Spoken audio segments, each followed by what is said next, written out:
Good, it's a joy to be here. Where's Dominique? Have I still got my half hour? Yes, okay, because we're running into lunch a little bit. But anyway, we're slightly behind, but apparently we're going to catch up somehow. No one knows how, but we are. Really, it's a joy to be here, a joy to follow on from Cardinal Vincent, and inevitably some of my themes will overlap a little bit. I was worried halfway through his talk he was going to say everything that I'm going to say, but he didn't, so we're okay, but there'll be a bit of overlap, but that's fine. I hope it reinforces it, and also I'm coming from a slightly different perspective. So, I saw a play a few weeks ago by 1010 Theatre called This Is My Body. It's about slavery and trafficking, about a young Romanian woman, Josephine, who had been trafficked to the United Kingdom, sold into slavery, sexually abused and exploited. And there is a powerful scene where she has escaped to a safe house and having a conversation with Sister Bernadette, who runs the house. Josephine is still in utter despair, a kind of self-loathing. And she says, she's given up really, she says, I'm going back to London, I'm going to find a new boss who will be kind to me, I'm going to work on the streets, I'm good at that, I will be rich beyond my dreams. And Sister Bernadette's reply to that is, don't go back on the streets, Josephine, your life is worth more than that.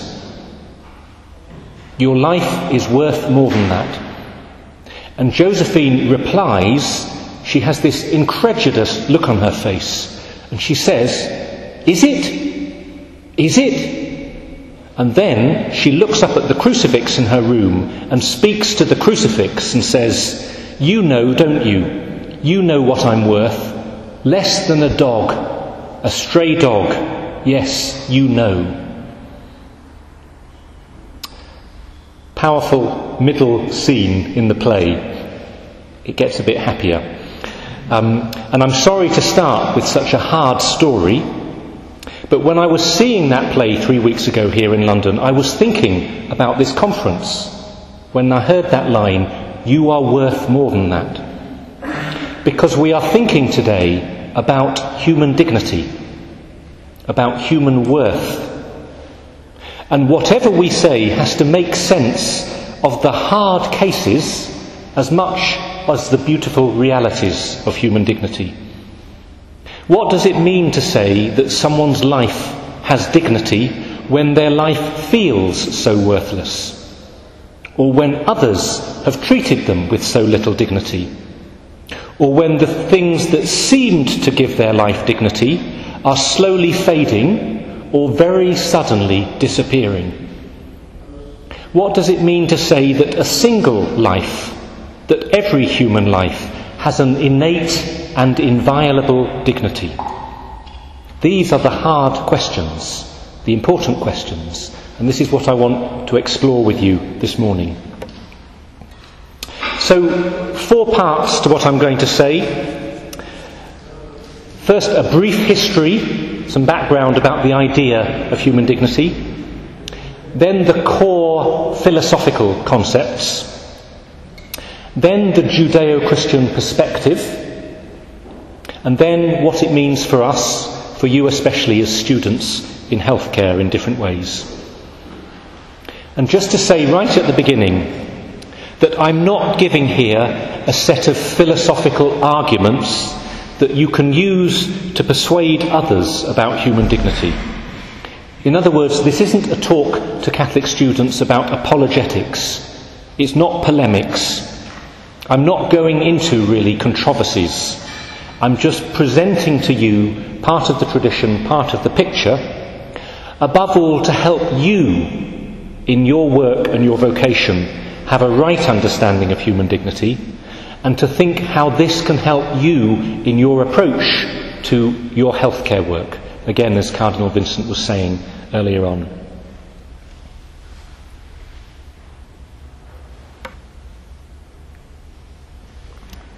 Okay, so part 1, a brief history. Just to flag up that many people today cultural historians, philosophers, are thinking that the notion of dignity is an outmoded concept. It's redundant. Maybe it's too associated with not just religious but philosophical baggage that is no longer useful today, and it's been replaced by notions of autonomy and human rights. And probably in your, as they call them, vertical courses, don't they, at medical school or whatever, your kind of sociology and legal studies courses, you're hearing more about human autonomy and human rights than you are about human dignity, probably. But the problem is, if you discard the notion of human dignity, when you have disputes about what autonomy is, whether human rights are important, which human rights are truly human rights, or which rights have more importance than other human rights, when you get into these kinds of questions, you need a reference point to help you understand what is truly valuable in the first place in itself. Why are human rights important? In other words, arguments, disputes about autonomy and human rights throw you back to the question of human dignity. Put it another way, in terms of areas of study, when you have a dispute about law and ethics, it forces you, even if you don't want to go back to deeper questions about metaphysics and ontology. You can't ask a fundamental question about law or ethics solely in the terms of law or ethics. You're needing to dig deeper. Or put it in a more human language, how we act depends on who we are. Or put it another way, a little bit subtler, what we believe about how we act depends on what we believe about who we are. We need a foundational reason to ground our understanding of human rights. So this is not a critique of human rights, it's actually a defence of them. How are we going to really ground them and found them? So that's looking backwards to the history of the idea. But going to the beginning, this is very, very sketchy. Okay, this is just to give you some bullet points that you can go and look up if you're interested. In the classical Roman world, dignity, dignitas, it refers first of all to a high social status or rank, and the honours and respectful treatment that are due to someone who occupies that position. So dignity, of course, in this context, is not about equality. It's about some people having dignity and others not having it. And it makes you think, doesn't it, of the word dignitary. If I say there's some dignitaries sitting in this room, you're looking around to see who they are, aren't you? And actually, the simpler translation today would be VIPs, very important persons. They're important in themselves and because of who they are, because of what they've done. But if you have the label VIP and you walk into the room, it means we treat you differently. You get a better badge, a bigger hat, a faster car. We are more ingratiating to the VIP. That's the way it works. And this is dignity in the ancient Roman world. But then Cicero comes along, and it's an important departure historically, because he introduces the idea of the dignity of the human race. It's not just you or you as opposed to the others, but it's the idea that we have distinctive capacities as human beings because of the possibility of study, because of advancement, of self-development. We have a superior nature, not compared with another person, but compared with other creatures. We are set apart. Augustine takes this in his psychology, of course influenced by Christianity, talking about the human soul as being triune, tripartite, that we have memory, intellect and will, and this reflects something of the Holy Trinity. And then centuries later, of course I'm rushing here, Aquinas talking about dignity as being something's goodness on account of itself. Something's goodness on account of itself. So you can see that the idea here is being developed of intrinsic value. Not just human beings are better than cows because of the things that they can do, but they have an intrinsic value about them that a cow or a sheep or an insect doesn't have. To cut a very long story short, just coming to Kant as one of the central figures in modern philosophy of human dignity, where human dignity is an unconditional value. It's beyond all price. As we heard earlier this morning, that human beings are persons, not things. And for Kant, this is above all because of our moral conscience. Our ability not just to follow our own needs, automatically, instinctively, but to go beyond our own needs, beyond ourselves, to do what is dutiful, to do what is right, to follow the moral law. This is what gives us our human dignity, reason, conscience. And it's because of that that we are to be treated never as means, but always as ends. This is a fundamental Kantian dictum, that a human person is never to be treated as a means to something else, never to be used, in other words, but we are ends in ourselves. So lots of gaps, lots of wonderful philosophers and theologians have spoken about human dignity, but there's just a little taste of the history, and you can go back and look up some of those people.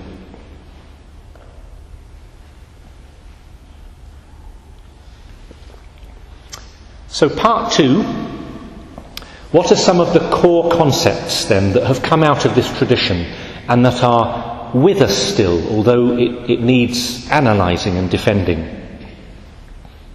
Well, just to crystallise the tradition, there's probably no better place to go than the Universal Declaration of Human Rights from 1948. And in the preamble it says there, I won't finish the sentence because it's one of these long sentences, documents that starts in the legalese word whereas. Okay, so just treat this as a sentence rather than a whereas. Whereas, this is right at the beginning, recognition of the inherent dignity and of the equal and inalienable rights of all members of the human family is the foundation of freedom, justice and peace in the world. ... Whereas. And then leading into Article 1 of the Declaration of Human Rights. So really important. Article 1. All human beings are born free and equal in dignity and rights. They are endowed with reason and conscience and should act towards one another in a spirit of brotherhood. Do you see all these key words here, which are all referring back to Kant, to Aquinas, to Augustine, to Cicero, to Roman law, and it's capturing, it's crystallising the tradition of dignity. Key words, that human dignity, human value is inherent. It inheres, it's part of who we are, not just something we achieve. It's equal for every human being. It's, stumbling over this word every time I say it, inalienable. There we go, I said it, inalienable. It's not something that can be taken away from you because of something that you have done or failed to do, or because of something that someone has done to you. And just, it gives a little bit of philosophical background, it gives you the reason why. because we are endowed with reason and conscience, and that we should act towards one another in a spirit of brotherhood. So there's a moral impetus. It's not that we're always able to use our conscience. You're not using your conscience when you're in the womb, when you're fast asleep, when you're in a coma, but that we are creatures, beings, human beings.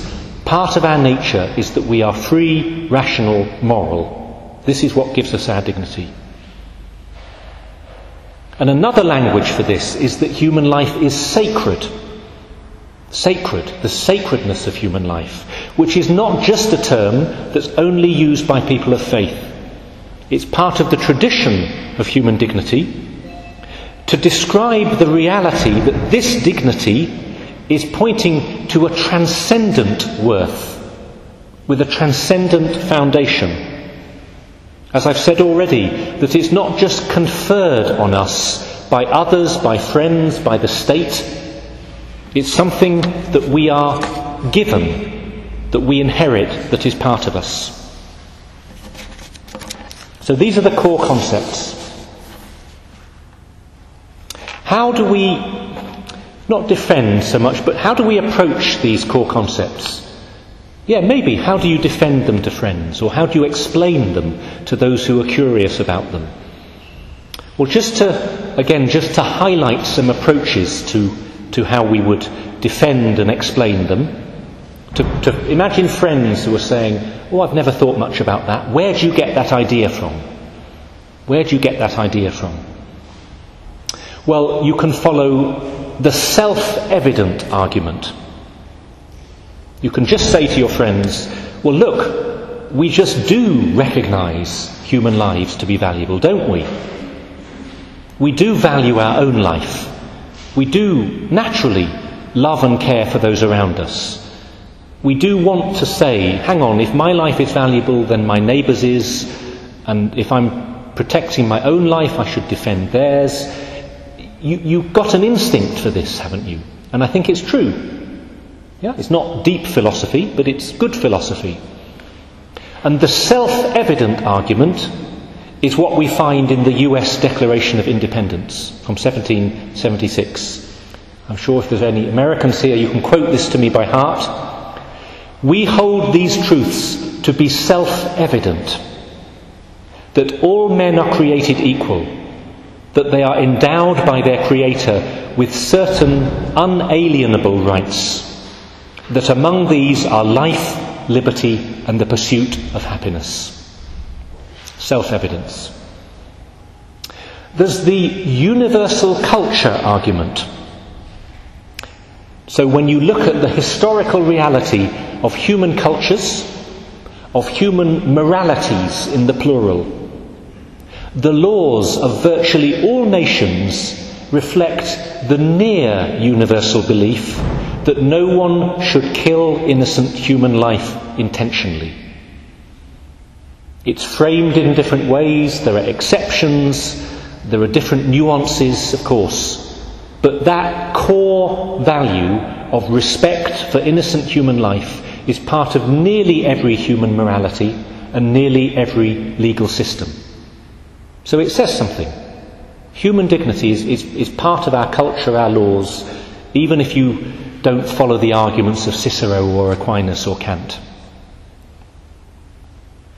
But part of the argument, and as I've said, it's already in the Declaration of Human Rights, part of the argument is that when you look carefully at human beings, we do have different capacities from other creatures. Capacities that set us apart.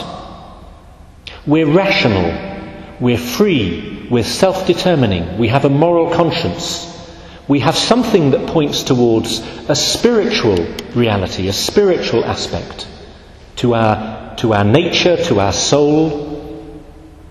Again, you can frame this in different ways, and it opens many questions. Especially the question of, okay, if we are dignified because we have these capacities in general, if I don't have capacity X at a given moment, does that mean I'm less dignified? So this is the question about, can you be human and not be a person? Can you be a person without being a human? And these are complicated questions. I'm just making the core point here that it's because of our nature as human beings, it's because, this is the Catholic perspective now, of the potential that we have to realise these capacities, even if I can't realise them today, or because of my sickness, or because of my disability, or whatever. It's that core capacity that is part of my dignity and part of what gives me my personhood, which comes with my being human, and what gives my life value and worth, even if I'm not able to exercise and realise that capacity today. So I'm just hinting at lots of deep discussions here in the background. And this unique capacities argument connects with really what we could call a natural law argument about human dignity. So remember, natural law is not the laws of nature. Natural law in the broad Christian tradition is to do with the reality that when we observe the nature of human beings in all its richness and truthfulness, when we use reason to discover the truth about who we are, our capacities, and what we are made for. So this is our qualities, our characteristics, our desires, and much more than that, our purpose, our vocation, and ultimately our eternal destiny. When we look at all of this, which is what natural law is, we see that human beings do have a unique dignity, a unique worth, a unique value. And just to sum up that tradition of natural law thinking in Evangelium Vitae of Pope John Paul II. The Church knows that the gospel of life, which she has received from her Lord, and I would put in brackets, the Christian vision of human dignity, has a profound and persuasive echo in the heart of every person, believer and non-believer alike, because it marvellously fulfills all the heart's expectations while infinitely surpassing them. Even in the midst of difficulties and uncertainties, every person sincerely open to truth and goodness can, by the light of reason and the hidden action of grace, come to recognise in the natural law written in the heart the sacred value of human life from its very beginning until its end, and can affirm the right of every human being to have this primary good respected to the highest degree. And he finishes this paragraph, upon the recognition of this right, in other words, our human dignity, every human community and the political community itself are founded. So it's just summing up that core notion that we need an understanding of human dignity if we are going to have a proper foundation for human rights and our whole legal and moral system.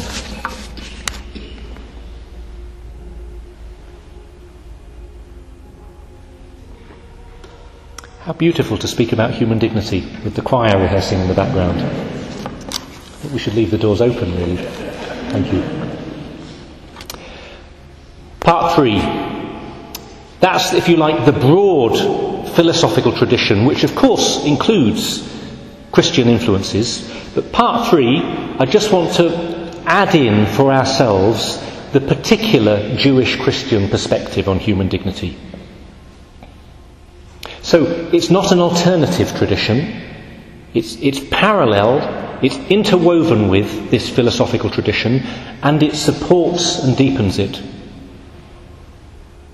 Of course, the central Judeo-Christian teaching is that human beings have been created in the image and likeness of God in Genesis, that we reflect something of the divine. Psalm 139, for you created my inmost being, you knit me together in my mother's womb.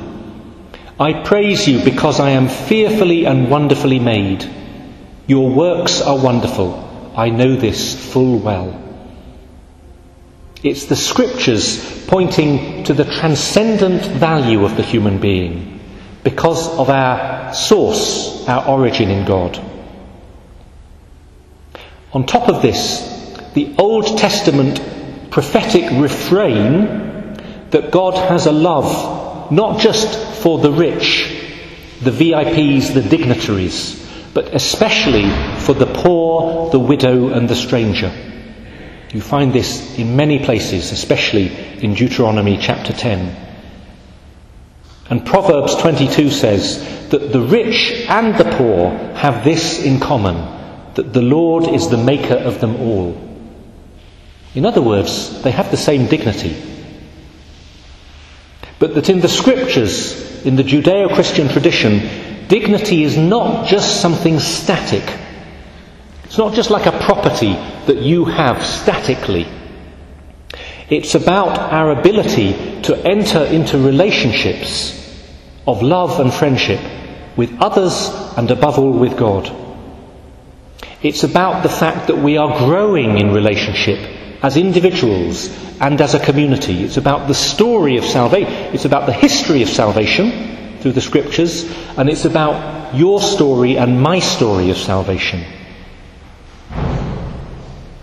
The Catechism says in 356, it was for this end, friendship with God, that man was created, and this is the fundamental reason for his dignity.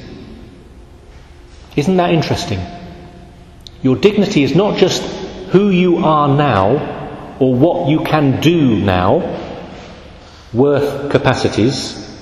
Your fundamental dignity is your vocation to be a friend of God, to share his life and to live forever with him in eternity.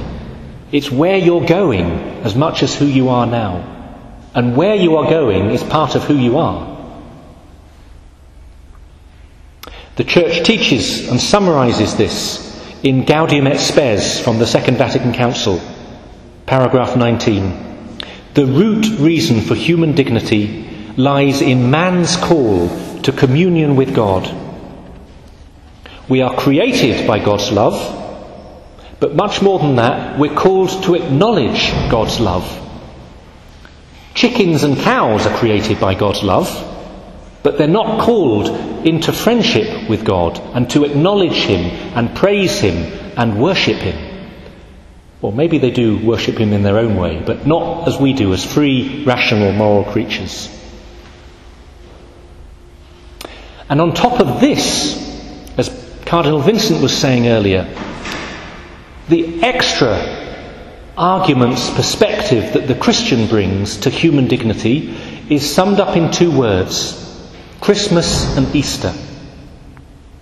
Christmas and Easter. Again, to quote Gaudium et Spes, paragraph 22, only in the mystery of the incarnate Word does the mystery of man take on light.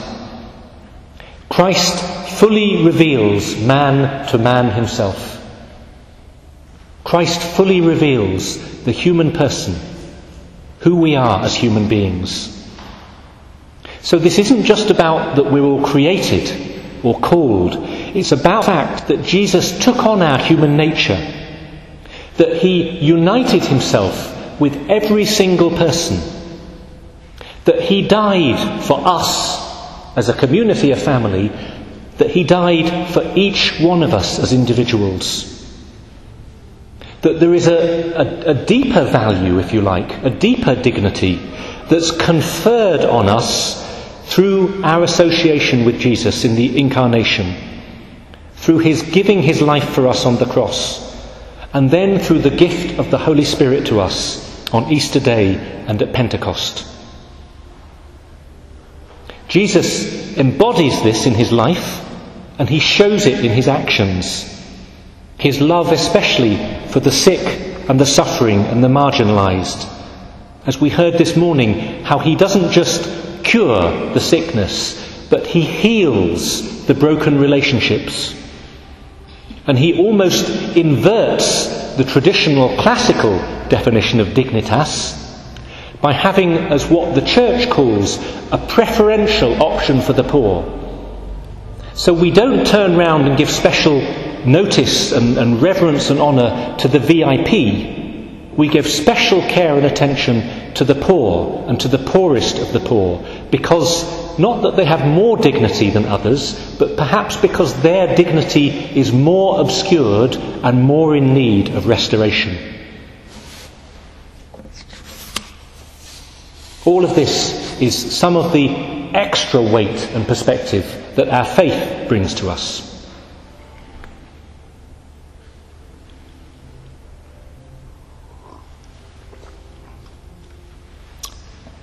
Part 4, the last part. So we've thought about the history, the core ideas, the faith perspective, but what does all this actually mean for you as young Catholics in healthcare in different ways? Well, just some different headings. It's a bit random, and I'm just throwing out ideas to you. But really the main thing I want to say is that it's not just about the Church's moral teaching. Yes, it is about that, and I'll come on to that as one of my points, but it's not the first one. The first point, what does this appreciation of human dignity mean for you, is that it reminds you of the deepest motivation of why you entered healthcare. I hope it reminds you, and I hope this was the reason you entered. To think about dignity, as we've done this morning, I hope reminds you of why you get up in the morning. Because maybe you don't ask very often, why did you choose healthcare? Now, probably there were mixed motivations. Maybe for some of you it was because your mum and dad were in it. For some of you it was the only option. For some of you, you got a grant. You applied for 7 grants and this was the one you got. For some of you back home, it's the only way of earning a living. Okay, they are not bad reasons. But usually when I've talked to students about healthcare, it's because of 2 reasons that coincide. It's that you care about people and that you're interested in medicine and science. And it's the intersection that motivates you. Because if you just cared about people, you don't go to medicine, do you? To healthcare. You go to be a teacher, a priest, a social worker, whatever. If you're just interested in science, you don't go into healthcare, do you? You become an engineer, you do biomedicine, you do biology. It's the intersection. Or put it another way in the light of this talk, it's the intersection of your love for things and science and getting things done and your care for the dignity of human beings, of your brothers and sisters. So I'm saying to you, the more you reflect on human dignity, the more I hope it can help you in remembering why you're doing what you're doing and doing it with a greater sense of purpose. It is ultimately your care for other people that motivates you. It's your care for the dignity of the people that you are caring for, the patients, those coming to be served by you, and working with your colleagues. Don't forget that. Don't forget why you want to do this. And don't forget, this is the nature of the talk, the fundamental reasons of why we are called to care for others. It's because of this dignity. I'm saying to you, have a high sense of your own vocation as people in healthcare. Big it up. Big it up. Don't be ashamed to discuss these things. My fear of medical students, of people in medicine, nursing, pharmacology, is you get very technical very quickly. And you then get a little bit afraid of talking to your fellow students and your teachers about what's really motivating you. Love for people, care for people, the importance of healthcare, human dignity. Don't be afraid of talking about these things and thinking about these things. I went to a talk by a priest, Father John Armitage, this week. 2 priests. And he said that many priests, they develop a sort of pastoral weariness and even a hard-heartedness. Why? Because they forget what caused them to do this in the first place. And it's true for you. Don't forget what's really motivating you. The second difference that this makes, thinking about human dignity, is that it affects the approach of your day-to-day work. If you like, it helps you to have a spirituality of care within your healthcare. Now, careful. I don't mean that because you're Catholic, doctors, nurses, pharmacists, etc., you are better, doctors, nurses, pharmacists, than all your non-Catholic or non-religious friends. I don't mean that. But I would say, unashamedly, surely you have a deeper incentive to care for people well, for all the reasons that we've been thinking about. You have deeper reasons because of your faith to think about the dignity of people, the vocation to care, the love that God has for others, the love that you are called to share with others. To quote from Gaudium et Spes 27 again, this council lays stress on reverence for the human person. Everyone must consider his every neighbour without exception as another self, taking into account first of all his life and the means necessary to living it with dignity, so as not to imitate the rich man who had no concern for the poor man Lazarus. In our times, a special obligation binds us to make ourselves the neighbour of every person without exception, and of actively helping him when he comes across our path. This is the Church encouraging us, encouraging you in your love and your care for those that you meet and work with. The quality of your care, as Catholics in healthcare, should have something about it. Again, it's not to say that you're better than others, it's not to be arrogant or elitist, but just surely the things that we've been thinking about, our faith, basically, should make a difference in our lives and our understanding of our vocation. Yes, you have the ordinary professionalism that's required of you, but you have an added motivation. You have the Christian virtues, you have the fruits of the Holy Spirit, love, joy, peace, patience, kindness. You have the commandment to love one another as Jesus has loved us, as he loves you, to wash the feet of those in service, to lay down your lives for others just as he laid down his life for us on the cross, to give to those who ask, to seek nothing in return. I know there's lots of practical challenges about what that means if you've only got 8 hours to do your job, but I'm just throwing it to you. Don't forget the Christian vocation, which is to love beyond the professional necessities of the healthcare world. Thirdly, this list of what a difference this makes.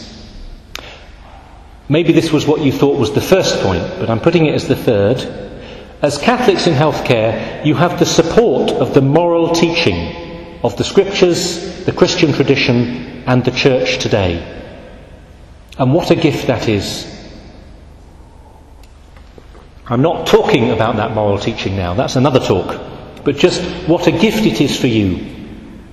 Not to impose on others, but first of all to help inform your own conscience, your own approach to healthcare, to help you to have a richer perspective on your work, to give you extra tools that you need in the grey areas of healthcare, and many areas are grey, and there are unresolved and open-ended moral questions. But sometimes there are clear lines in the sand that you cannot cross, or that you have an obligation to cross as Catholics in healthcare, and how grateful we are to have those. Moral clarity about some hard and sometimes controversial cases.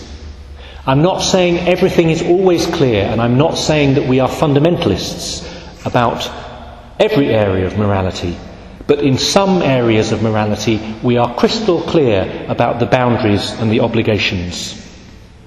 This is not an arrogance, it's a defence of human dignity and human rights.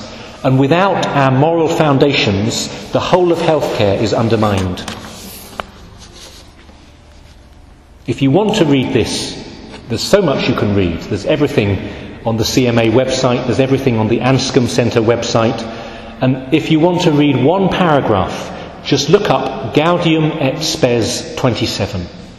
I won't read it all now, but this is the core passage of the Second Vatican Council that says that whatever is opposed to life itself, such as murder, genocide, abortion, euthanasia, willful self-destruction, whatever violates the integrity of the human person, and it goes on, whatever insults human dignity, and then there's a long list. All these things and others of their like are infamies indeed. They poison human society, but they do more harm to those who practice them than those who suffer the injury from them. Moreover, they are a supreme dishonour to the Creator. So the vocation to live human dignity, to proclaim it, to profess it, to protect those whose dignities being challenged and threatened, but especially, did you notice that last phrase? To protect and help those whose dignity is being compromised by taking part in actions that undermine human dignity. What a wonderful vision. And last of all, the eternal perspective that this vision of human dignity brings to us. It reminds us, you in healthcare, that the ultimate vocation is not to preserve life at all costs, nor to avoid suffering at every cost. The ultimate vocation of every person that you are serving and every person you are working with is to prepare for eternal life. We can be professional, we can work with those of different faiths and no faiths, but we cannot pretend that this temporal life is the ultimate good. We do as Christians have a larger perspective, which informs our attitudes. Sometimes this needs to be expressed explicitly, sometimes it is just part of our attitude and our outlook. But this eternal, this transcendent perspective gives us a deeper meaning in all that we do and a more profound hope in all of our joys and in all of our struggles. Thank you very much.